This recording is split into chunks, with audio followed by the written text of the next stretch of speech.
Quest number 66, Haunted Mine. Deep south of the swamps in Mauritania, we find a mine track with a zealot standing nearby. He asks us what our allegiance is. If we enter Zamorak, he gets mad. If we enter Guthix, he tries to sway us towards Saradomin. If we answer agnostic, then he tells us he's on a quest. We ask him more about it. He explains that we stand above the tunnels of the abandoned Mort Ridge mines. He says the legendary salve amulet was carved from the crystals of the lower part of the mine, formed from the blessed waters of the river Salve. It is said that the amulet gives the wearer power over evil. The zealot says Saradomin himself entrusted him to regain access to the mines. We are rudely interrupted by a nearby swamp man killer. I spec him out, then we ask the zealot how the mines are supposed to be dangerous. He explains the mines are haunted. The crystals are said to be protected by a Zamorakian mage named Traius Daith. Traius was in charge of defending the caves from Saradominus, but failed. Zamorak cursed his soul to exist forever in the mines to prevent anyone from ever reaching the crystals again. The mines were then sealed. We ask him if there's another way in. He says a second entrance may exist, and he's come into possession of a key that will grant access to the lower levels. We ask to borrow the key. He says only he can be the one to go into the mines. We ask, pretty please, but he still says no. We steal it from him and proceed onward, making our way into the cave to the minecart tunnel.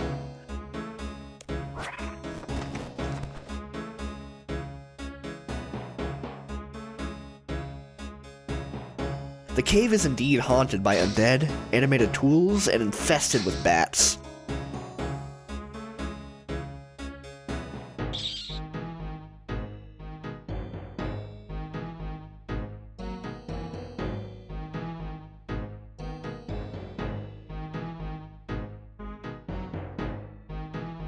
We explore a bit and find that Zealot's key doesn't go into a door.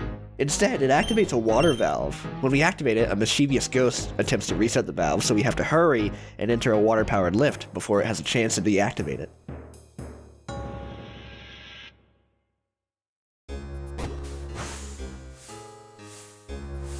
We travel deeper and find that there's an area that is pitch black, so we turn back. The rest of the caves are all blocked off by rock slides or broken minecarts. They connect through the singular mine track connection that passes outside.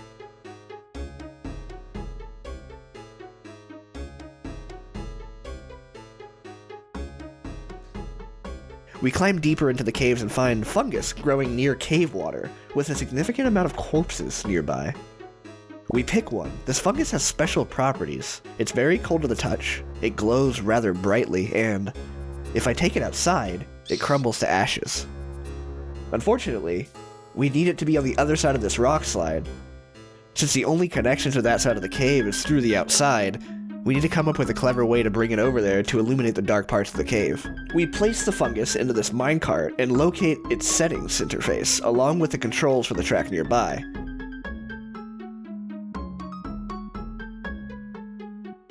We configure the settings in a way that brings the fungus to the other part of the cave for me to retrieve. Done with this half of the cave, we go to the other side and find the minecart. We take the fungus and return to the dark portion of the deep mine.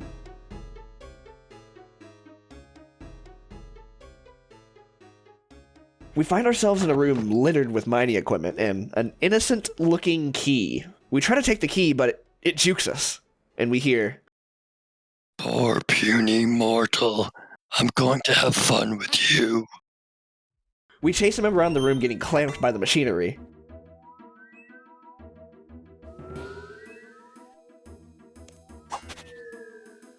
We spec him out with the dragon dagger and deliver the finishing blow with our dragon scimitar.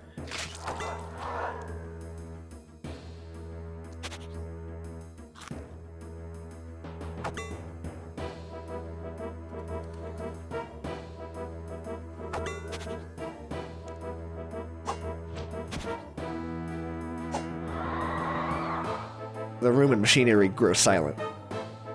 We take the key and go to find what it unlocks. We find it opens a large door leading to the salve crystals of legend. We chisel off a shard. Quest complete. We string a shard with the wool, creating the legendary salve amulet, which gives bonuses to damage and accuracy against undead. Quest number 67, Troll Romance. In the troll stronghold, we find a crying troll named Ugg. He tells us that he's in love with Aga, but she's with Arg, a much bigger and stronger troll than Ugg. We tell Ugg that we'll help him.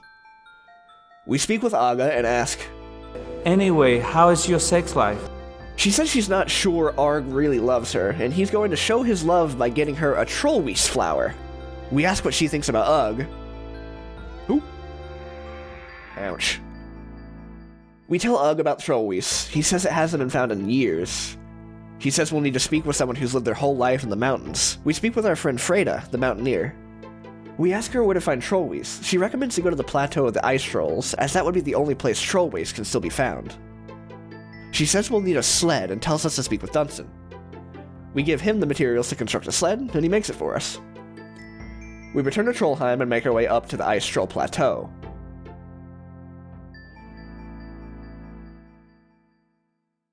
We run into their cave, getting clubbed a few times, and arrive on the frozen plateau.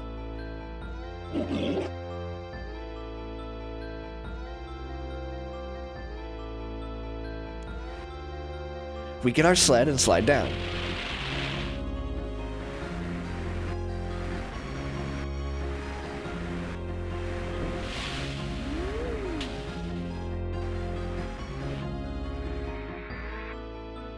We find the trollweasts and pick a few. We slide down the rest of the mountain and find ourselves in Releka. We return to Ugg and give him the flowers. He says he's too scared of Arg to give them to Aga, so we'll have to deal with him first. We tell Arg we're going to kill him. He accepts my challenge, and we fight to the death in the troll arena.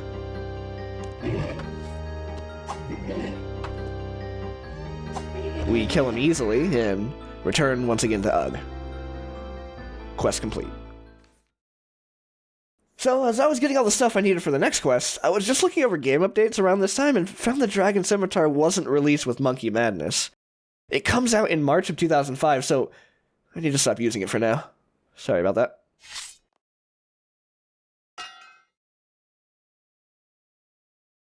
Quest number 68. In search of the Meyer Key. Back in Mauritania, we find a stranger in the tavern in Canifis named Vanstorm Klaus. He says he's concerned for his friends who are in dire need of assistance. He says they're called the Meyer Key, freedom fighters for the people of Mauritania. He says he's heard they are lacking weapons and requests we bring them various steel blades to rearm them. He tells me to take them to the boatman in Morton, who should help us find the Meyer Key. We travel to Morton and find the boatman Vanstorm was talking about, Cyreg Paddlehorn. He says he doesn't know what the Meyer Key are. We keep pushing, and he says he did work for them before, but it's too dangerous to take the weapons to them. We keep pressing, and he reveals more and more information of the Meyer Key, their names, their hardships, and what they're fighting for. He tells us the Meyer Key are the only fighting force against the Iron Fist of Draken, the ruler of Mauritania. Eventually, he agrees to let me use his boat to paddle towards their hideout. We row down river and find a broken rope bridge, which we repair.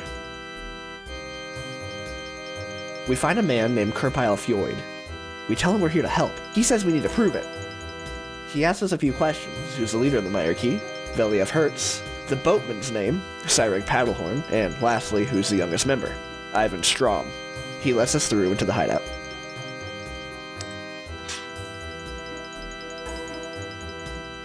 We find the Meyer Key deep in this cave system.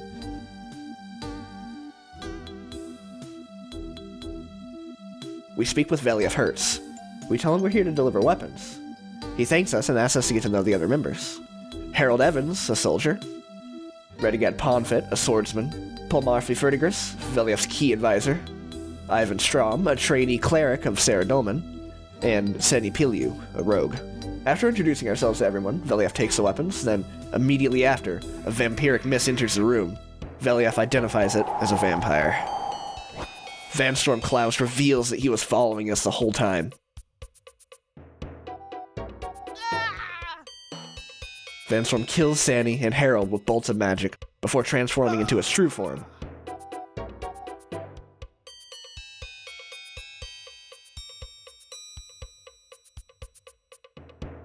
He summons his pet and disappears.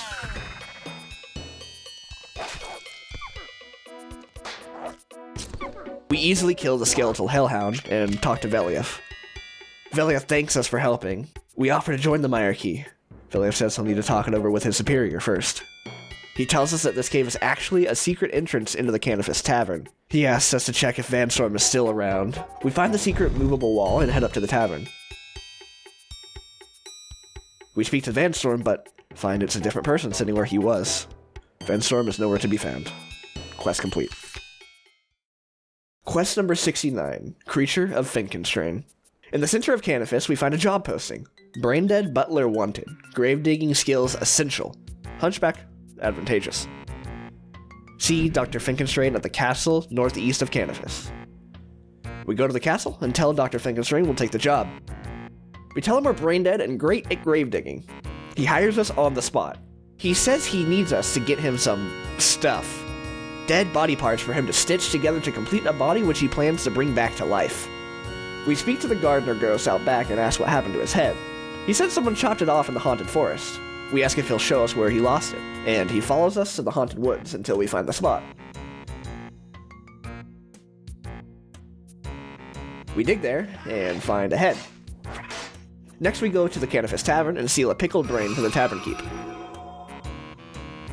Back in the castle, we head upstairs and find two bookcases, both with secret compartments. We find an obsidian amulet and a marble amulet. We put them together, acquiring the star amulet. We head outside to the gravesite nearby and insert it into one of the headstones. Then we push it open, revealing a large cave. We kill some sort of woman-wolf abomination and it drops a key. We head deeper into the cave and find a gate, which the key fits into. We climb a nearby ladder and find 3 graves, which we dig and find the remaining body parts. The graves belong to the 12th, 13th, and 14th lords of the North Coast, this castle. We return to our employer and squeeze the pickled brain into the gardener's head. Dr. Finkenstrain asks for a needle and thread, which we give to him. He sews all of it together and places the body on the table in the center room. He says he's perfected an ancient ritual but needs the power of lightning to start it. He tells me to repair the lightning conductor on the roof. We speak to the gardener again and ask him for a key to the shed, which he gives us. We go in and take a garden brush and 3 garden canes. We attach them all together to make a long brush, which we use in the fireplace upstairs. A lightning conductor mold conveniently falls down. We cast the new conductor out of silver and then we head back to the castle. We repair the conductor, which is immediately struck by lightning. We head back downstairs and speak with Finkenstrain. He says his experiment worked and he's locked the monster upstairs. He says it's trying to kill him, and he asks us to kill it first. He gives us the key to its cell. We find the creature drunk upstairs. He doesn't seem to understand the situation. We tell him to look in the mirror. He does, and he's not happy with what he sees, sobering him up immediately. He says that he is Rolagarth, Lord of the North Coast and owner of this castle. Finkenstrain was the castle doctor. He says Finkenstrain convinced him to sell his citizens he was lording over to the vampires before his own death. Lord Rolagarth asks us to stop Finkenstrain from his experiments. We go to Finkenstrain and steal his ring of Karas off of his finger, the only thing that has been protecting him from the bloodthirsty werewolves nearby. Quest complete. Lord Rolagarth tells us that he saw Finkenstrain hide in the tower. He says the werewolves will eventually get to him since he's not wearing the ring. Quest number 70, Roving Elves. For the first time, since we're now friends with some of the elves, we're allowed to use the Arendar Pass to enter Tiranan. We run past the elvish mourners who are traveling to Ardoyan using this pass.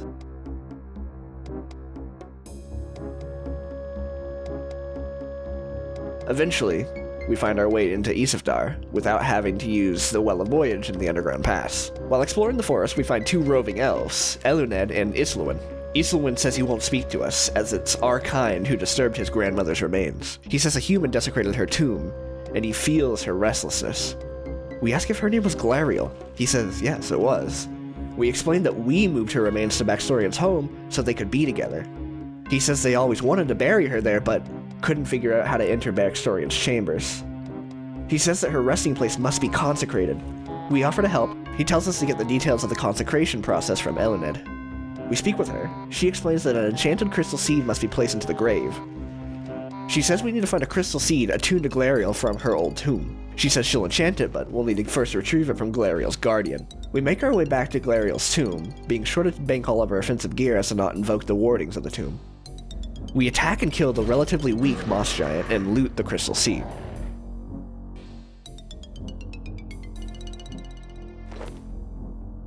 We return it to Eluned, and she re-enchants it by singing into it, but we can't hear it while she does. We make our way back into the Backstorian Waterfall Cave and plant the seed in front of their statues.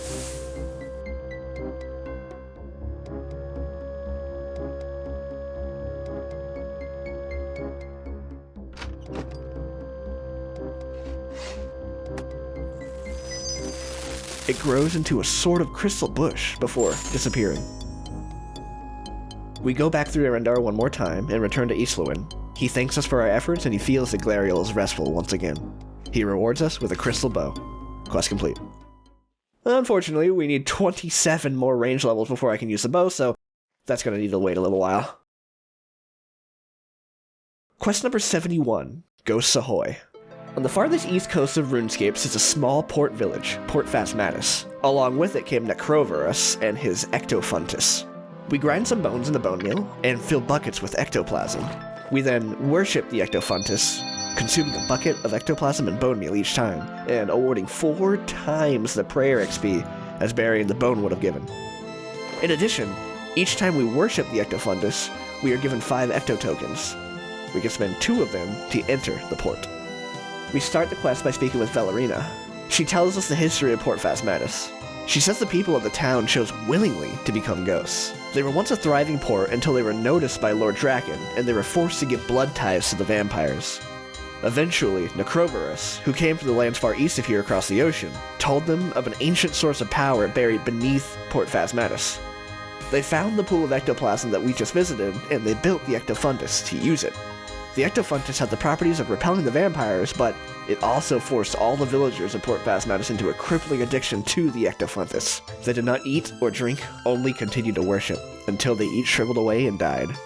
Instead of passing on, Necroverus uses the Ectofuntus to force them all to stay nearby as ghosts. Valerina asks us to help them find release and move on. We tell her of course we will. She says that Necroverus refuses to listen to any of them, and maybe he will listen to a mortal. He doesn't. Valerina says that a long time ago, one of Necroverus' disciples spoke out against him. She says that this person may still be able to help, as they would know of Necroverus' secrets. She gives us a hint of where she may be. We find the wooden shack of an old crone. We ask her if she was the disciple that Valerina was speaking of. Before she will talk to us, she asks for a cup of nettle tea in her favorite cup. We oblige her, and she admits that she is. She says that she can help us by enchanting our ghost speak amulet. The enchantment will give us the power to command a ghost one time. She says she will need Necroverus' robe to enchant it. She also requests his ritual book along with a translation manual. In return, she asks that we find out what happened to her son, who left to be a cabin boy for a group of pirates a long time ago. She gives us a model of a ship that he made when he was a boy to give to him if we find him. We head to an ancient, rotting, shipwrecked boat and climb into the deck. We look at the mast of the boat and dye the old toy based on the mast. We speak with the old man in the captain's quarters and give him the restored to our boat. We tell him his mother is alive, and he asks the captain nearby if we can have the key to his chest. He says yes. We unlock the chest and find a piece of a map inside. Next, we head back below deck and search the chest here, and we're attacked by a giant lobster. We kill it and loot another piece of the map. We then traverse the rocks nearby and find a third and final piece of the map inside of a chest, and combine all 3. The map leads to a spot on Dragontooth Island. We head into Port Phasmatis again and speak with the ghost captain. With a stroke of luck, he says he takes people to Dragontooth Island free of charge. We arrive and we follow the directions on the map. We find the ritual book. We row back to Port Phasmatis and speak with Akharanu. He says he's willing to trade for a translation book of his language for a bow signed by Robin Hood, who happens to be in the bar nearby. We ask Robin for a signature. He says he doesn't sign autographs. He does, however, have a crippling gambling addiction and challenges us to rune draw.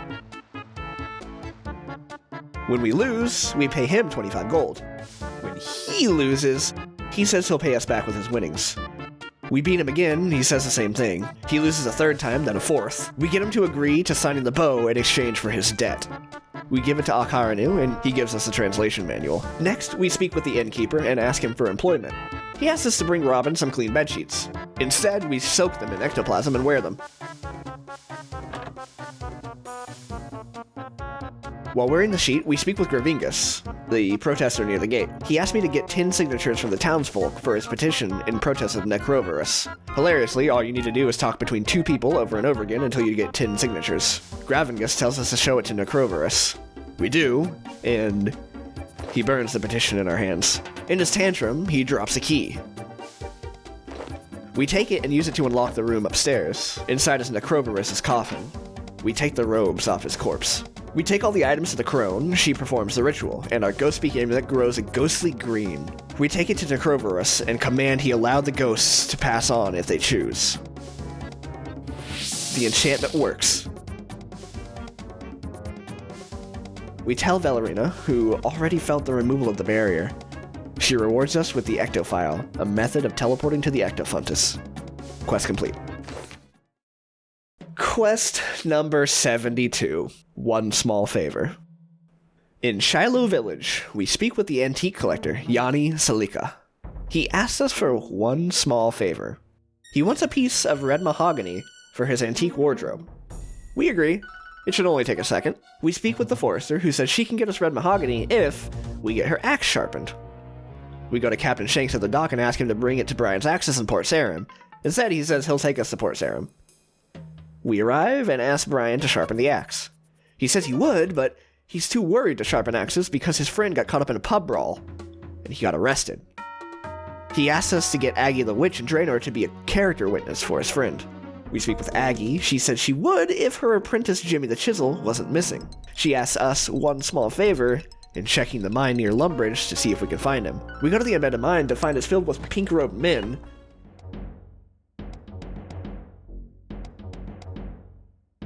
We speak with the person in charge, Johannes Olbrecht. He says they locked Jimmy up and are going to use him as leverage to get Farmer Fred to feed them. He says if we get Fred to give him a month's supply of chickens, he'll let Jimmy go.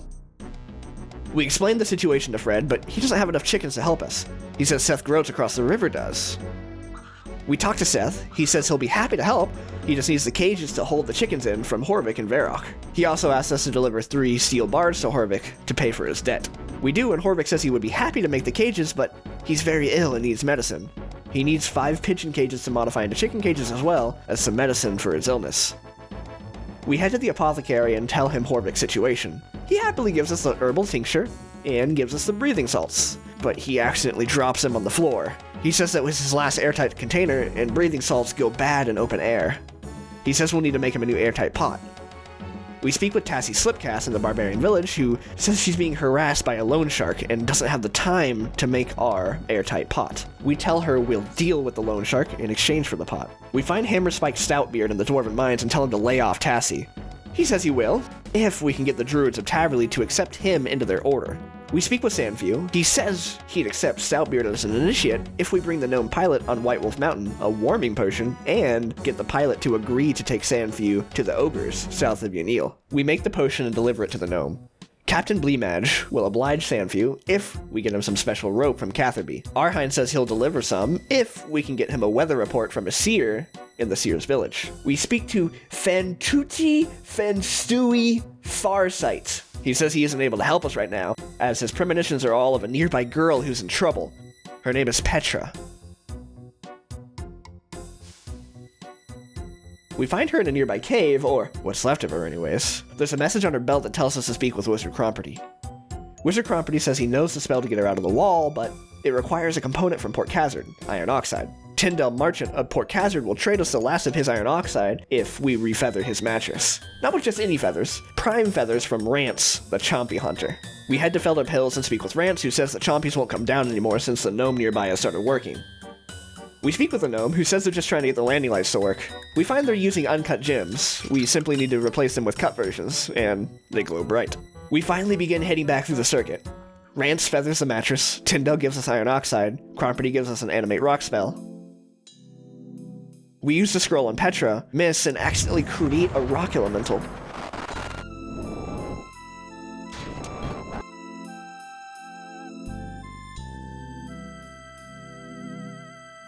We kill it, and then try again, freeing Petra.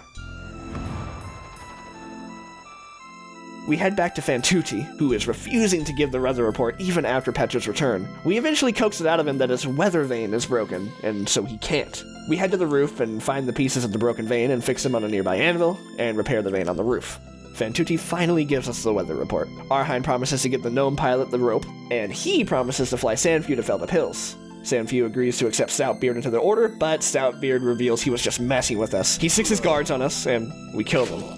He agrees to leave Tassie alone. Tassie shows us how to make an airtight pot. We make the pot and deliver it to the apothecary, who gives us the breathing salts. We quickly steal 5 pigeon cages from Ardoyan and deliver all these items to Horvik. He hands us the chicken cages. Seth Grote says he'll deliver it to the fanatics. Johannes agrees to release Jimmy. Aggie agrees to be a character witness. Brian says that his friend escaped into the wilderness, into the lava maze, and asks us to go fetch him. He's also just messing with us and gives us the sharpened axe. We deliver the axe to the forester and finally deliver the red mahogany log to Yanni, completing the one small favor. He thanks us.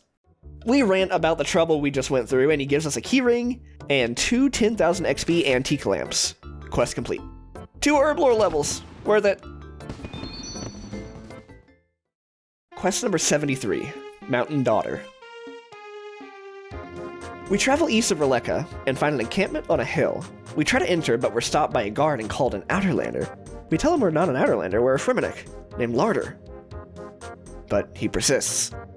I instead find a way to climb up without going past him. We go to the camp and speak with Hamal, the chieftain. We introduce ourselves as Larder and ask if he has a quest for me.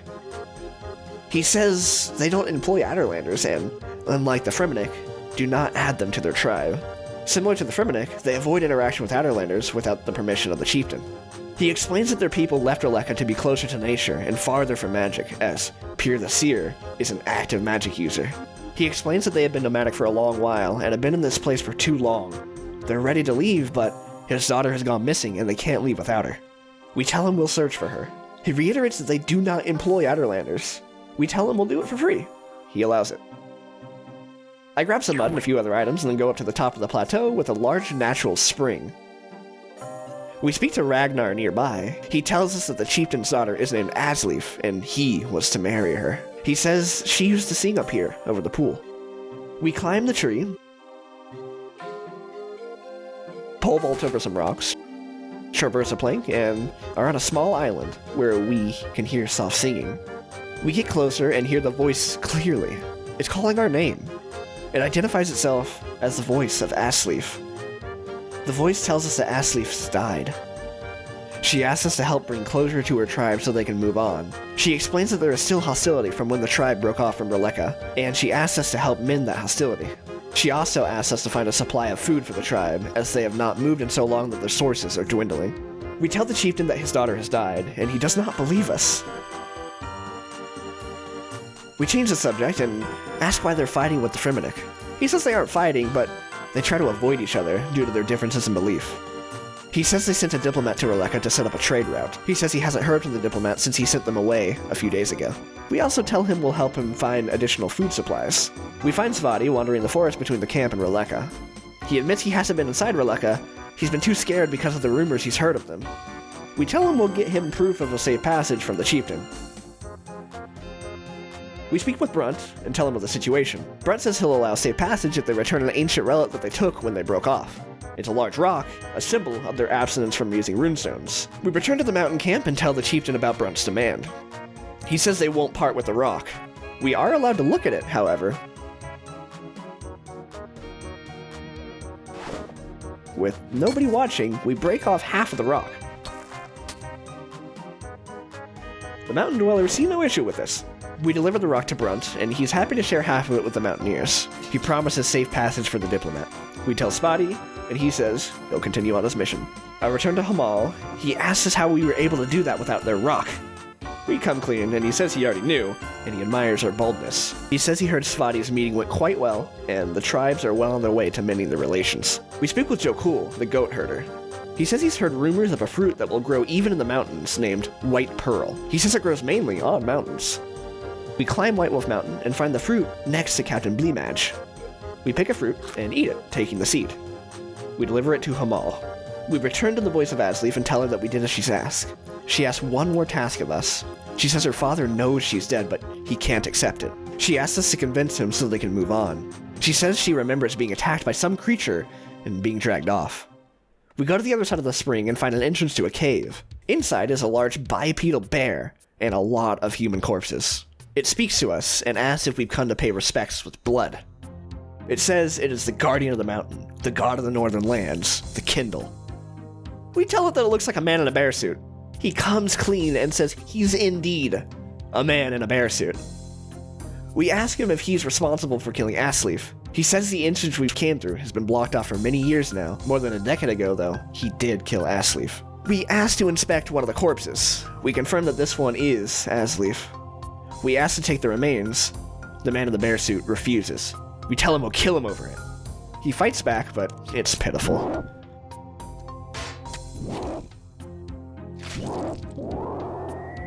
We kill him and take his bear hood as a trophy.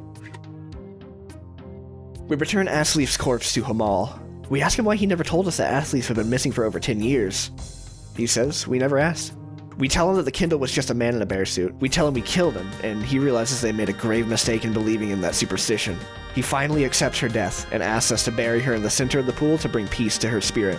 He asks us to ceremonially bury her, using stones to create a boat, and one of her possessions. Ragnar gives us a necklace that he was going to give her the day she disappeared. He's been holding on to it for 14 years. We tell the spirit of Asleaf that we're going to be burying her. We build the boat out of the rocks and bury her with Ragnar's gift. Quest complete.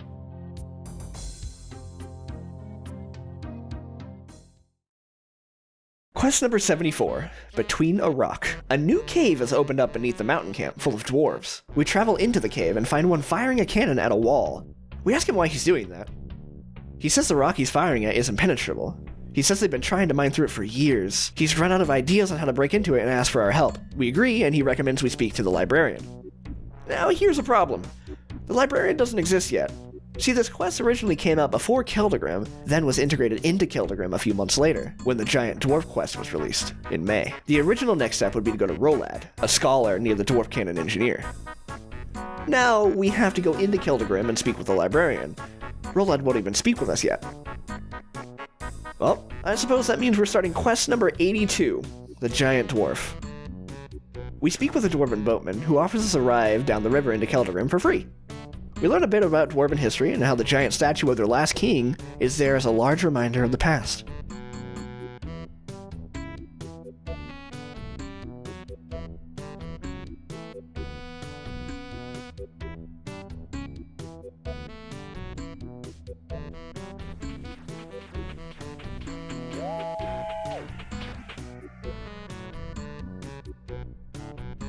The boatman drives the boat straight into it, and it collapses.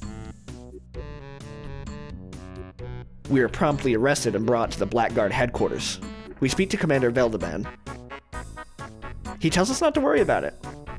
They were overdue for a new statue anyway. He introduces himself as son of Dondakin, the dwarf we're helping in the mines. He asks us to go see the local sculptor and help him build a new statue. We use the not right now option.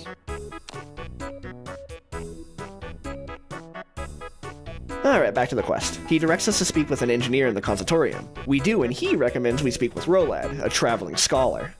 Finally, we're free of the sequence break for now. We speak with Rolad. He says while traveling, he found a book that seems to describe Dondakin's rock. He goes to grab the book, but found he's lost the pages. He says he probably lost them in the mines below.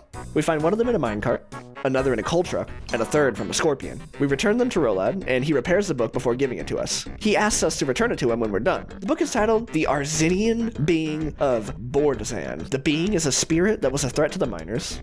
The elders used the power of the yellow stones, which allowed them to fight the being and hunt it down. When they tried to banish the being back to Bordzan, it brought the tunnel down on all of them. However, instead of being killed along with its hunters, it transformed the entire cave-in into a single piece of solid rock. The being is now trapped inside this impenetrable rock, along with all the yellow power stones. The end of the book has some sort of diagram. We return it to Dondakin and tell him of the spirit inside, along with the plethora of gold. We tell him we want to use a golden cannonball. He says he'll do it if we make it. We smelt one and deliver it to him. He fires it, and the cannonball goes right through it. Dondakin says he'll fire us through it next. He says he's going to modify the cannon to shoot us through, but we'll need the golden helmet first. We agree, and he says we'll need the schematics to modify the cannon as well. We find part of the schematics are actually in the book, the diagram we saw earlier. We tear them out, destroying the book in the process. The next piece is held by the engineer we spoke to in Keldegrim earlier. He happily gives us his schematic piece, and the final one is held by Korvac in White Wolf Mountain. We find him, and he asks us to get him a Dwarven Stout. We hand him one, and he gives us the final piece of the schematic. We assemble the schematic, then we make the golden helmet and return to Dondakan. He loads us into the cannon, modifies it,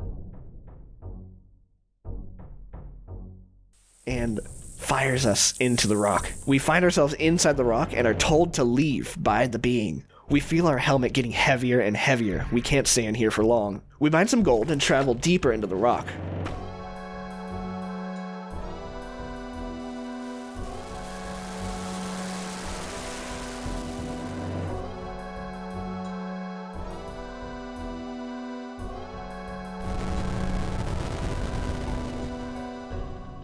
The being summons an avatar to fight us.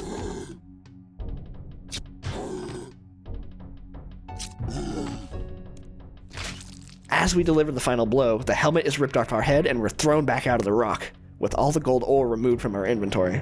We tell Dondakan what happened. Quest complete. Thanks for watching. We've unlocked some huge content that we'll explore in the next half episode. Subscribe to make sure you don't miss it if you haven't already. If you like this video, leave me a like, maybe a comment. Thanks again, and I'll see you soon.